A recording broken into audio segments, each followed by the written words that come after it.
अपने पसंदीदा शो के फुल एपिसोड देखने के लिए अभी डाउनलोड करें दंगल प्ले ऐप।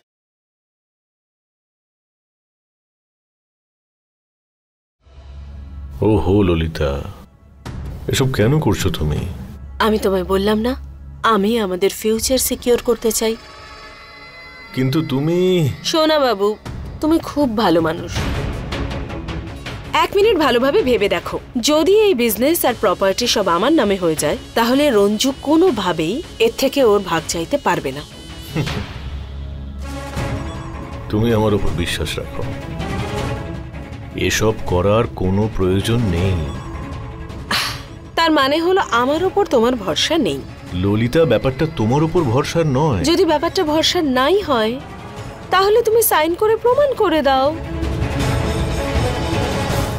যদি তোমার তাতে কোনো সন্দেহ থাকে তাহলে দাও, সাইন করে দিচ্ছি।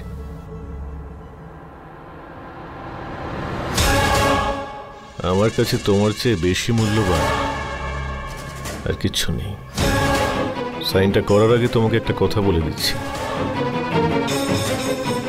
আজকের পরে এটা শুধু তোমার অধিকার না, তোমার দায়িত্বও বটে। আজকের পরে অফিসের সমস্ত পেপারস, সমস্ত ডিলস তোমাকেই কিন্তু সাইন করতে হবে। দেখো আবার এমন যেন না হয় যে সাইন করতে করতে তুমি বিরক্ত হয়ে গেলে। ওই রঞ্জুর কুনজর থেকে আমার স্বার্থ রক্ষা করার জন্য আমি সবকিছু করতে পারি।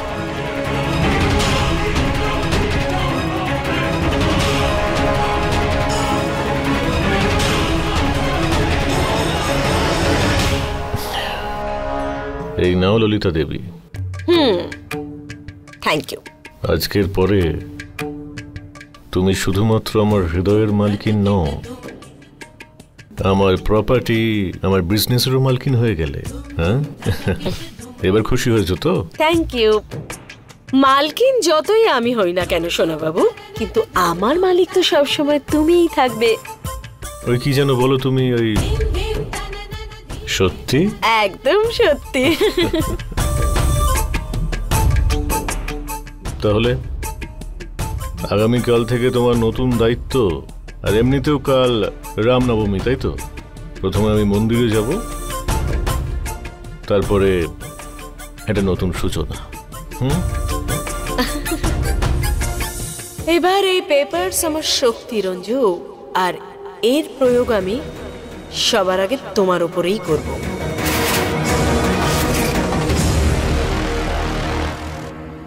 শালু, ওই দিন বুলবুল আমার উপর যে অভিযোগগুলো দিয়েছিল, আপনি কি বলেছিলেন তখন আমাকে? যদি আমি নির্দোষ হই, আমি যদি সৎ হই, সবটা যেন প্রমাণ করি। কিন্তু আমি চেষ্টা করেও পেরে উঠিনি, কারণ নিজেকে নির্দোষ প্রমাণ করতে আমাকে ওই গল্পটা আরেকবার শুনতে হবে। ওই গল্প শোনাতে আপনার কষ্ট হবে আর আমার শুনতে হবে। শালু, আপনি আমাকে অনেক দিন থেকেই চেনেন। তাকান আমার চোখের দিকে, এবার বলুন, আপনার কি মনে হয় আমি কোনো এরকম বাজে কাজ করতে পারি? শালু, আপনার মনে আমার জন্য একটুও যদি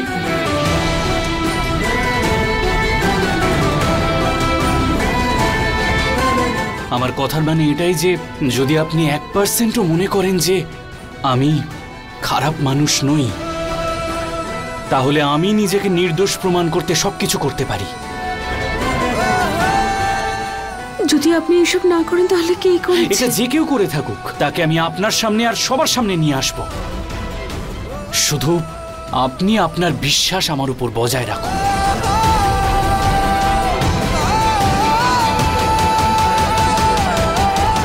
বলুন, বিশ্বাস আছে আমার উপর আপনার?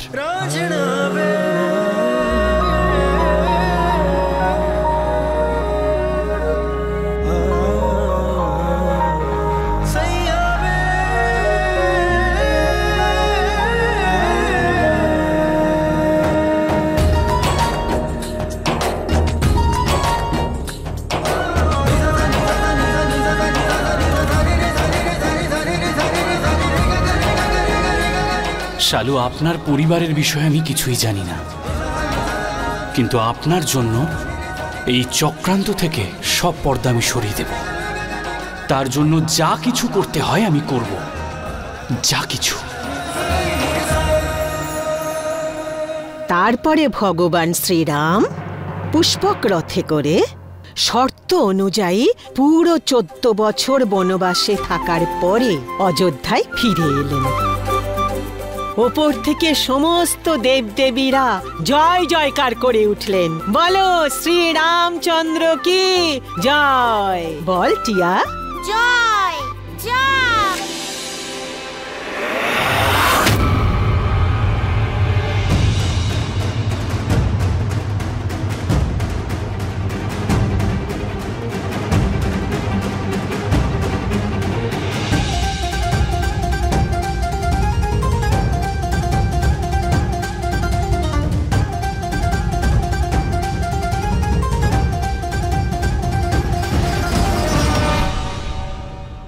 বৌমা, আজকে রামনবমী।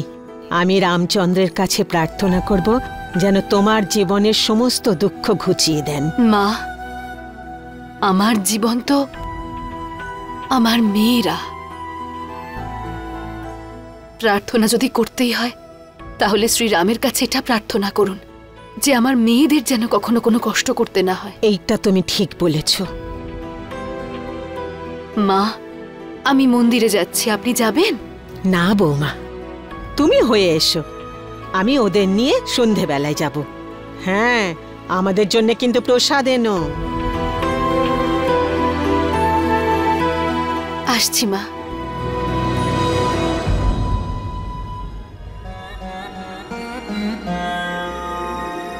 হে রাম ঠাকুর, আমার বৌমা দ্বিতীয়বার জীবন শুরু করতে চলেছে। এমন একটা কিছু বুঝিয়ে দিন যাতে আপনি ওর সাথে আছেন।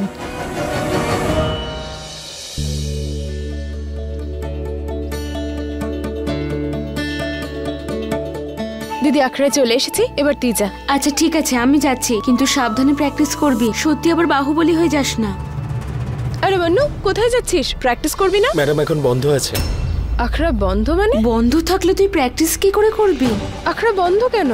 ম্যাডাম, এখানে আসার পর জানতে পারলাম স্যার আখড়া বন্ধ করে চলে যাচ্ছেন। তখনই কিছু গুন্ডা এসে অকারণে ঝামেলা শুরু করে দিল, আর আখড়াও বন্ধ করে দিল। কিন্তু স্যার ওদের কিছু বলেননি কেন? স্যার তো একাই ওদেরকে ম্যানেজ করতে পারতেন। 2-4 জন থাকলে মারতে পারতো। 10-12 জন এসেছিল, ওদের হাতে অস্ত্রও ছিল। এরকম জঘন্য কাজ আখড়াতে কে করতে পারে? ঠিক আছে, আমি আসি এবার। স্যারের ফোনটা অফ হয়ে আছে। আচ্ছা, কিছু জানতে পারলে আমাকে জানাবি, ঠিক আছে? আচ্ছা বুলবুল, তুই আমার সঙ্গে সাইটে চল। ব্রেক পেলে আমরা রাম মন্দিরে গিয়ে পুজো দিয়ে আসবো। আচ্ছা দিদি।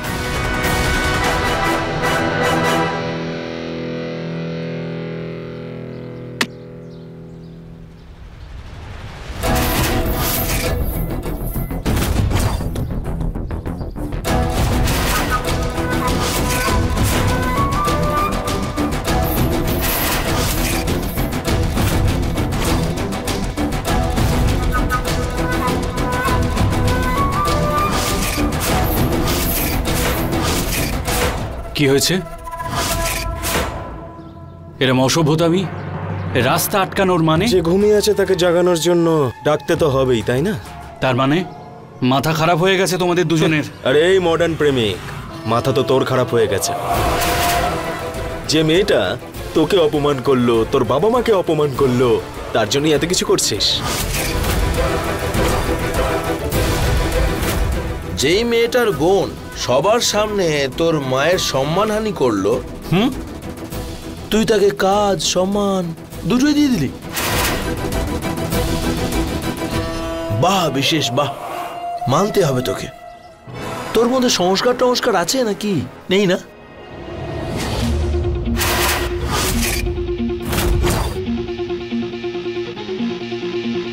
তোমরা কলেজে যাওনি আজকে?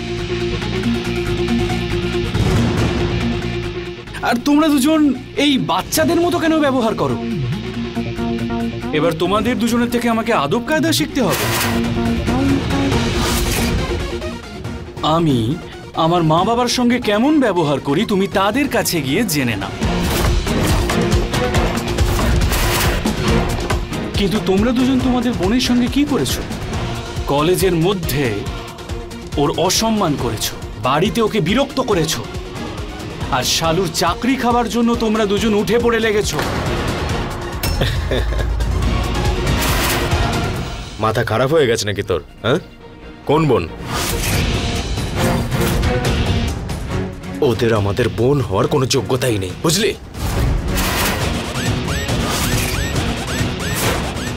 শোন তাহলে, ওরা আমার বাবার দ্বিতীয় স্ত্রীর মেয়ে হয়, শুধুই মেয়ে,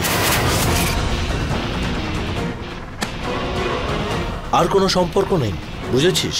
ওকে, কিন্তু ভাই আমি তো অন্য কথা শুনেছিলাম যে দ্বিতীয় স্ত্রী তোমাদের মা।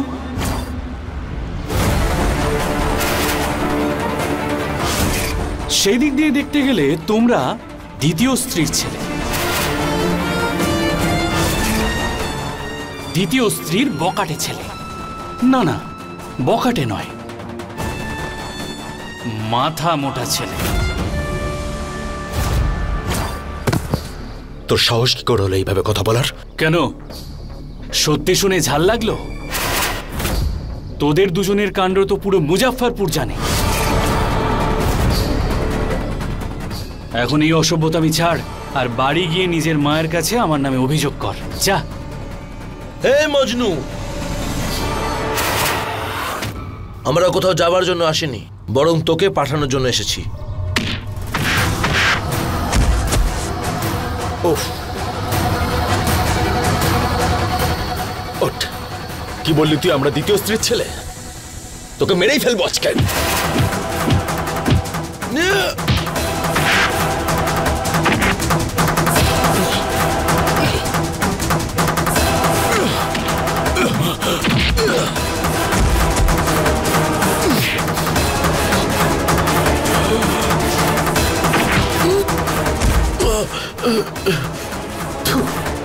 ভাই, তোদেরকে একটা প্রশ্ন করেছিলাম, তোদের কাছে উত্তর নেই তো হাতাহাতি শুরু করে দিলি।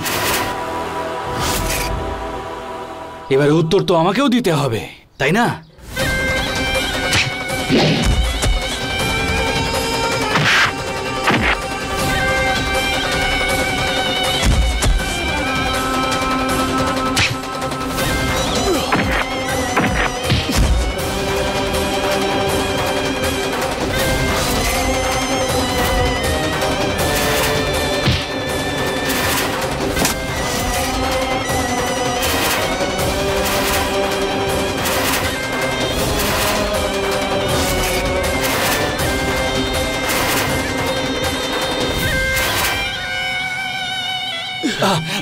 এবার নিজের ক্ষমতাটা বুঝতে পেরেছিস?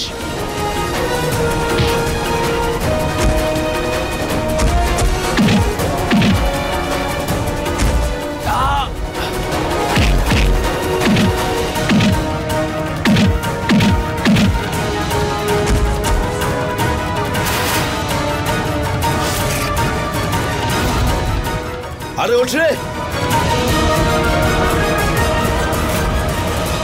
তোর খেলা শেষ করে দেবো এখনই। বিশেষ স্যার,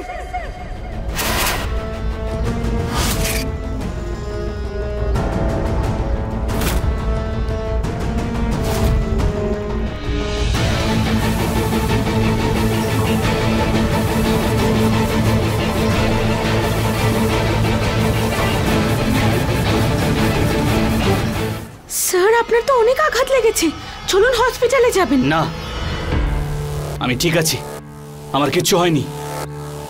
এই যে চাঙ্গু বাঙ্গু, তোমরা তিনজন তো বন্ধু তাই না? তাহলে রাস্তার উপর ষাঁড়ের মতো লড়াই করছো কেন? এটা কি বলছো তুমি?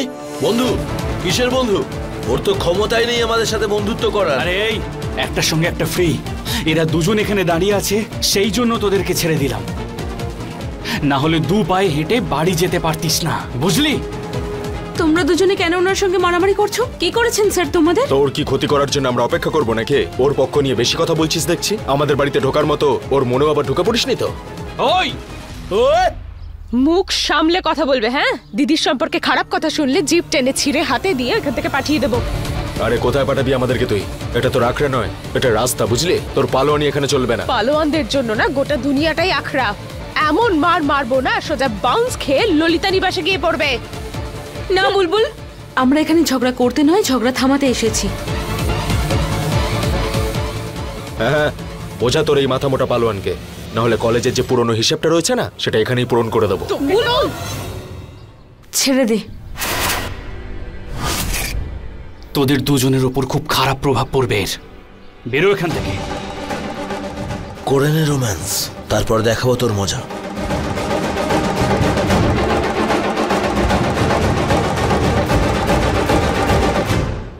আপনার তো ট্রিটমেন্টের প্রয়োজন, ডক্টরের কাছে চলুন আপনি। আমি এখন কোনো ডাক্তারের কাছে যাব না শালু। আমি আগে পুলিশ স্টেশন যাব আর ওদের দুজনের বিরুদ্ধে এফআইআর লিখব। আচ্ছা, এখন চোর নিচে পুলিশ স্টেশনে গিয়ে এফআইআর লেখাবে? দেখুন, পুলিশ স্টেশনে গেলে কিচ্ছু হবে না। সব পুলিশের লোক গুড্ডু মিশ্রর কথায় ওঠে বসে, ওদের বিরুদ্ধে কেউ অ্যাকশন নেবে না। আমি ওইসব কিচ্ছু জানি না, কিন্তু আমি এদের দুজনকে ছাড়বো না। যদি আপনি সত্যিই কিছু করতে চান, তাহলে ওদের বিরুদ্ধে আমাদের জোরালো প্রমাণ খুঁজতে হবে, তখনই কোনো অ্যাকশন নেওয়া যাবে। প্রমাণ? কিসের জন্য প্রমাণ? আচ্ছা তুই যাও, গিয়ে ফার্স্ট এড বক্সটা নিয়ে আয় আমার স্কুটি থেকে। আপনি চলুন আমার সঙ্গে, ওখানে বসবেন।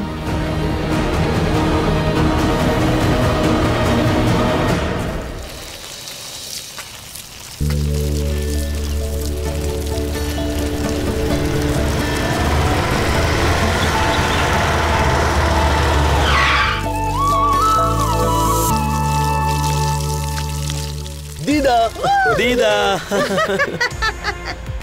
কি ব্যাপার দিদা, আজকে এত খুশি দেখছি তোমায়? আমি তো খুব খুশি, কিন্তু কারণটা না আমি পরে বলবো। আগে তোরা বল, যে কাজের জন্য গেছিলিস সেটা হয়েছে? আরে দিদা, লাকি ভিকি কোনো কাজের দায়িত্ব নিয়েছে আর সেটা পূরণ করবে না, এটা কোনোদিনও হতে পারে? দিদা, আমরা না ওই পালোয়ানটাকে শায়েস্তা করে দিয়েছি, তার মানে সে এখন বেকার হয়ে গেছে। ওর আখাড়ায় না তালা লেগে গেছে। আর ওই বিশেষ ওই বেটা তো খুব উড়ছিল, আমরা ওর ডানাটাও কেটে দিয়েছি। খুব ভালো, খুব ভালো। আর দিদা, ও হয়তো মার খাওয়ার পর এটা ভাবছে যে শালু ওর কপালে কত দুঃখ নিয়ে এসেছে। ওর চক্করে ওর বাবার বন্ধুত্ব ভেঙে গেল, মায়ের অসম্মান হলো, আর এখনো নিজে মার খেলো। দিদা, তুমি দেখো এবার ও না ভয়ের চোটে শালুকে চাকরি থেকেই বের করে দেবে। তাই নাকি? দিদা, মা কোথায়? মায়ের গাড়িটাও দেখতে পাচ্ছি না। আরে তোরা শোন না, আজকে রামনবমী না, তোদের মা আর বাবা মন্দিরে গেছে। কিন্তু এটা ছাড়াও আমার কাছে আর একটা সুখবর আছে। তার মানে? আজ থেকে তোদের মা একটা শুভ আরম্ভ করতে যাচ্ছে। আরে দিদা, এসব কথা বলো না, বলো না কি হয়েছে। আমার ললিতা আজ থেকে তোমার বাবার অফিসে জয়েন করছে। মা তাহলে অফিস জয়েন করছে? ওয়াও, এটা তো গ্রেট নিউজ। ব্রো, তার মানে হচ্ছে আমাদের পকেট মানি ডাবল হতে চলেছে। জয় রামনবমী। হ্যাপি রামনবমী। মা বলো সীতাপতি রামচন্দ্রের জয়। দক্ষিণা দাও মা, দক্ষিণা। তুমি যদি আমায় দাও, উপরওয়ালা তোমায় দেবে। বাবা, কিন্তু আমার কাছে তো এখন শুধু এইটুকুই আছে, আপনি এটাই রেখে দিন। বাহ, আজ প্রভু শ্রীরাম তোমার সব ইচ্ছা পূরণ করবে। তোমার সিঁথির সিঁদুর সর্বদা অক্ষুণ্ণ থাকবে। বলো সীতাপতি রামচন্দ্রের জয়। জয়।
হ্যাঁ,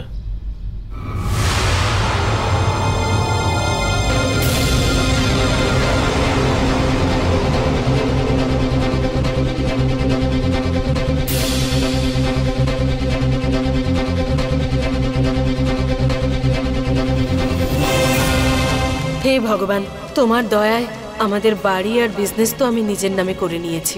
শুধু রঞ্জুকে আমাদের বাড়ি থেকে বের করা বাকি। আমার এই মনস্কামনা তুমি পূর্ণ করো ভগবান। ভগবান, মানুষের চাওয়ার তো কোনো শেষ নেই। তুমি আমায় যা দিয়েছো, যতটা দিয়েছো, তার জন্য তোমায় আমি ধন্যবাদ জানাতে এসেছি। ব্যাস, আমাকে আর আমার মেয়েদেরকে সত্যের পথে চলার শক্তি দিও।